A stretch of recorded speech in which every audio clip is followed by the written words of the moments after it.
Yeah, so I hope you're getting on great this week with your self-care. I hope some of the hints and tips that I've been sharing with these videos are providing some benefit to you and actually helping you with your self-care as you move through Lent. As always, I love hearing from you, so please do send your hints and tips on, or anything that you're finding, and it would be great to hear. This week, as you've seen, I'm sharing about happiness, and it's something that I love talking about and I love researching. So I'm a scientist by background, as you probably already know. I qualified from Trinity with a degree in biochemistry back in the day, and I love it when the scientific and when the metaphysical kind of combine, or really the scientific and the practical kind of combine as well. And happiness is a thing that a lot of my clients talk to me about, and it's really, what we're all striving for. We just want to be happy, really. And the world that we live in is all about striving for things to make us happy. I'll be happy when I get that promotion. I'll be happy when I go on holidays. I'll be happy when I meet the one. I'll be happy when I have a baby. Or we always think that the happiness is outside of ourselves, and we strive and we push and we get to that point and we find the one, or we get married, or we have the baby, or we get the promotion, or whatever it is that we're pursuing. And we're happy, of course, we're happy for a while, but then it kind of loses its sparkle. Not that a child would lose its sparkle, but the happiness kind of seems to wane off a little bit, and we're left wanting more again, and then it's the same, kind of cycle all over again. So in the field that I work in, it's very much about, happiness isn't from the outside, it's from the inside out. And when I first heard this concept, I was like, here we go. I'll have to fall in love with myself and all that kind of stuff. But it kind of is true. And really, for lasting happiness, we need to become comfortable within ourselves. And then, of course, we strive for the things outside of ourselves. And of course, we look forward to the holiday. And of course, we want the promotion. But our happiness isn't dependent on it. And this is all explained beautifully by the idea of the happiness set point. So this is in the download that I've made available via PDF on the free resources section of the web page. And the happiness set point is what psychologists have termed this idea that we're all born with a certain line of happiness. Now, they believe for years that was set, and that this happiness set point was set by your genetics and by your nurturing. So your environment that you grew up in, and the genetics. So if your mom and dad were very happy, very optimistic people, then you're probably, likely to be the same. And same if you grew up in a very happy household, then you're going to be quite a happy person. Now, obviously that's a huge generalization, but that's what they thought. It was genetics and it was environment, and that set it. And that it wasn't really, you couldn't change it. So if you think of the set point as being a line, then it doesn't mean that we're always going along at that line. So whatever our set point is, it means that we can fluctuate within that. So if we, for example, won the lotto, our happiness will go way up here, but eventually over time, it will come back down to this level again. If we got a promotion, our happiness will go up, but we'd eventually settle back down here. If we went on the holiday, our happiness will go up, but again, it would come back down here. And the same being said of, things that happen, the challenges that happen in our life. So we lost our job, our happiness would of course go down, but then we'd reset back up here.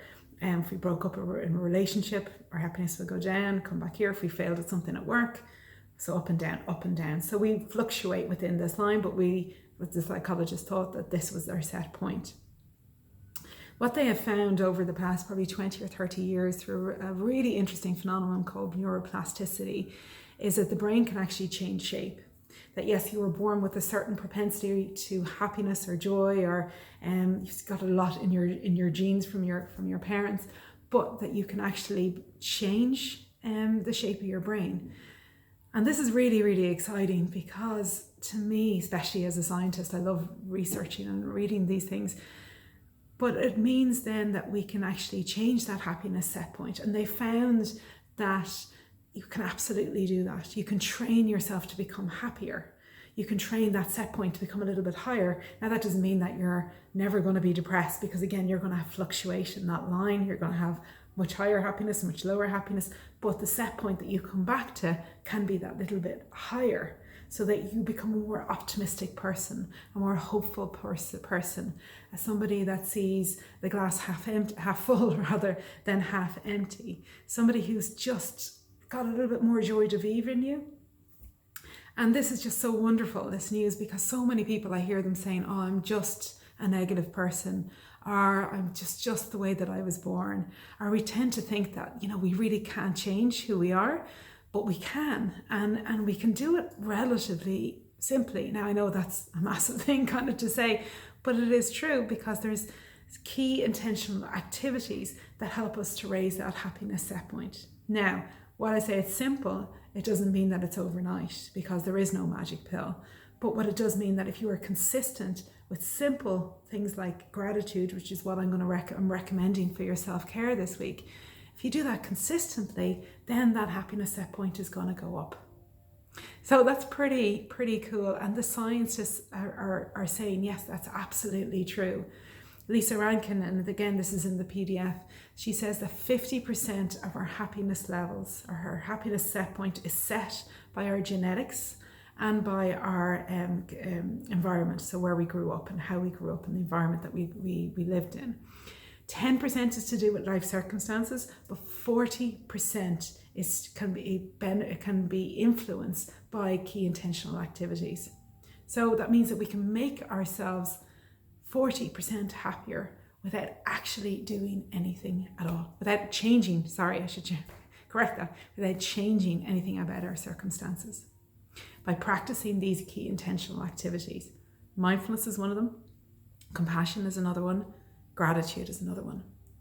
So mindfulness, as I always recommend to people, go on a course, get on an 8-week course. It's the easiest way, and it's the best way to really understand what mindfulness is about. Compassion as well is a huge part of mindfulness. There's great books out there on it. But what I wanted to concentrate on today is gratitude, because it is so simple. And it works. It really, really works. I remember doing this with a company I was working with, and from one week to the next, I just suggested to them, every evening, write down 3 things that happened that day that you were grateful for. I came back in the following week expecting none of them to do it, of course. And one girl said, you know what, I did it. And I was like, great, brilliant, how did you get on? And she said, I went about my day looking for things to be grateful for so that I could write them on my list in the evening. How amazing is it to live your life, live your day that way, that you're looking for things to be grateful for? Most of the time we're looking for things to be ungrateful for, or to give out about, or we're not even looking at things because we're not in our lives, we're not in the moment.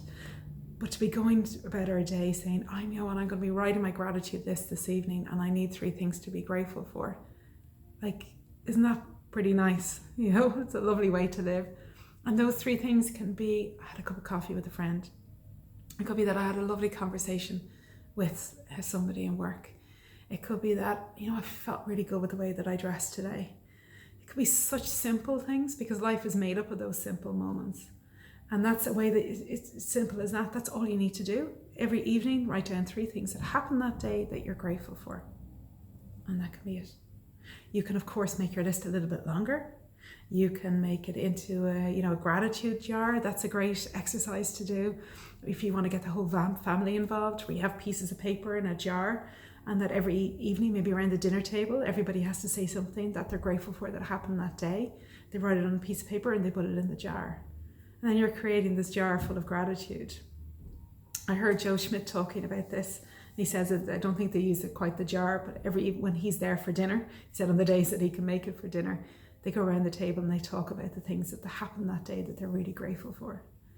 So it's a lovely, lovely practice. It's a lovely one to do with the family. It's a lovely one to do before bedtime. Then you're going to sleep thinking of all the great things that happened that day, all the things that you're grateful for that happened that day. Or if you want to extend out your gratitude to the people in your life, lovely. We never say thank you. Write people gratitude emails, or send them a gratitude text and just say thank you for all of the things that you've done for me over the years. Write a note to your mother maybe, or your father, or your best friend, send them a card. It's just so nice to receive something like that in the post, other than, bills and all the rest. So it's a beautiful exercise to do, and one that could actually spread so much happiness to other people. You could leave gratitude notes even for your children or your partner. You just use your imagination with this. So it's one of my personal favorite things to do is gratitude, to practice gratitude.